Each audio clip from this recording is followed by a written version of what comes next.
आप सभी व्यूअर को मेरा नमस्कार, आदाब एवं सत श्री अकाल। मैं डॉक्टर विजय वर्मा और आप देख रहे हैं आपका अपना चैनल बेट हेल्थ केयर। आज का जो हमारा वीडियो है एक एक्सीडेंटल केस है। ये केस बेसिकली टिट स्टेनोसिस का था। जो लोकल में काम करने वाले प्रैक्टिशनर होते हैं उन्होंने इसका ट्रीटमेंट किया था, लेकिन ट्रीटमेंट करने के दौरान उन्होंने क्या किया था कि उसका जो स्ट्रिक कैनाल होता है उसको क्लियर किया टिट कटर के माध्यम से। उसके बाद उस स्ट्रिक कैनाल में लकड़ी का एक टुकड़ा डाल दिया और लकड़ी का टुकड़ा जब वो पशु बैठता था तो प्रेशर पड़ता था। प्रेशर की वजह से वो धीरे धीरे ऊपर जाने लगा, मतलब उस स्ट्रिक कैनाल के अंदर जाने लगा। और एक समय ऐसा आया कि वो पूरा का पूरा जो लकड़ी का टुकड़ा था उसके स्ट्रिक कैनाल के अंदर चला गया। अब इस परिस्थिति में जो हमारा पशु था वो काफ़ी परेशान था। जिसको दिखा रहा था उसको दोबारा से दिखाने की कोशिश किया, लेकिन उन्होंने जवाब दे दिया।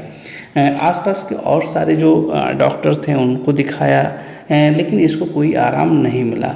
अब उसकी प्रॉब्लम एक तो टिट स्टेनोसिस की थी वो थी, और दूसरी प्रॉब्लम जो उससे भी बड़ी डेवलप हो गई कि जो लकड़ी का टुकड़ा उसके अंदर डाला था कि रास्ता बंद ना होने पावे, वो टिट के अंदर जा चुका था।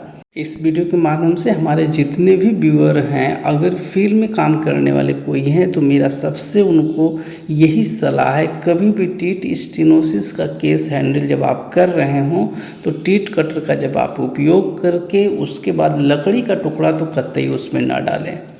अगर आपको डालने की कोई आवश्यकता है तो आपके घर में लौंग होता है, आप लौंग का यूज कर लें।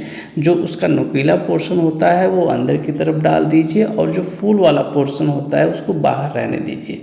तो इसमें क्या होगा, एक्सीडेंटली कभी वो अंदर इंसर्ट नहीं करेगा। इसके अलावा लकड़ी का टुकड़ा डालने से जो सबसे ज़्यादा एक्सीडेंट होने की संभावना वो होती है कि जब वो पशु नीचे की तरफ बैठता है तो टीट अगर कभी सीधे जब पड़ती है तो उसके ऊपर प्रेशर पड़ता है, तो जो लकड़ी का टुकड़ा छोटा सा आप बाहर निकाले रहते हैं वो धीरे धीरे धीरे धीरे प्रेशर की वजह से अंदर जाने लगता है। और चूँकि कोई स्टॉपर होता नहीं है तो फिर वो अंदर ही चला जाता है। तो ऐसी परिस्थिति में जो हमारा पशुपालक होता है वो भी परेशान होता है, और साथ में जो पशु होता है उसका जो थन होता है, उसका जो अडर होता है, उसमें भी इन्फेक्शंस बहुत ज़्यादा हो जाते हैं। अब इस केस में जब हमको ये केस मिला है तो उस कंडीशंस में इस गाय में 3 प्रॉब्लम थी।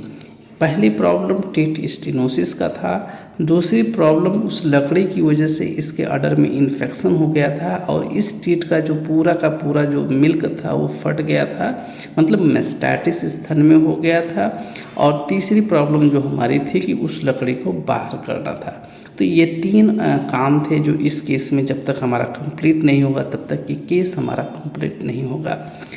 इस केस में मैंने अभी तक 2 दिन इलाज किया है। 2 दिन के इलाज में जो टिट स्टेनोसिस है उसको क्लियर कर दिया हूँ, जैसा कि आप देख रहे हैं कि दूध की धार सही हो गई है। इसके अलावा जो मेस्टाइटिस वाला पोर्शन था उसको कवर कर लिया गया है। दूध का कलर देख करके आपको आइडिया चल गया होगा कि इसका मेस्टाइटिस ख़त्म हो चुका है। इसके अलावा जो तीसरी कॉम्प्लिकेशंस है जो सबसे अधिक है वो है कि जो लकड़ी का टुकड़ा उसके अंदर गया है वो है कहाँ। अभी ऑब्जर्वेशंस में जब उसको मैं पल्पेट कर रहा हूँ तो उसको क्लियर कट पता नहीं चल पा रहा है एक्चुअली में वो किस लोकेशन पे है।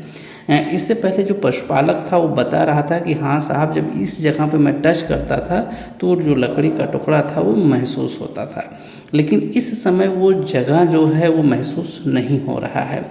आइए इस केस में थोड़ा सा एक चीज़ समराइज हम लोग कर लेते हैं कि इस केस में सबसे पहले जो टिट स्टेनोसिस हुआ था वो क्यों हुआ था।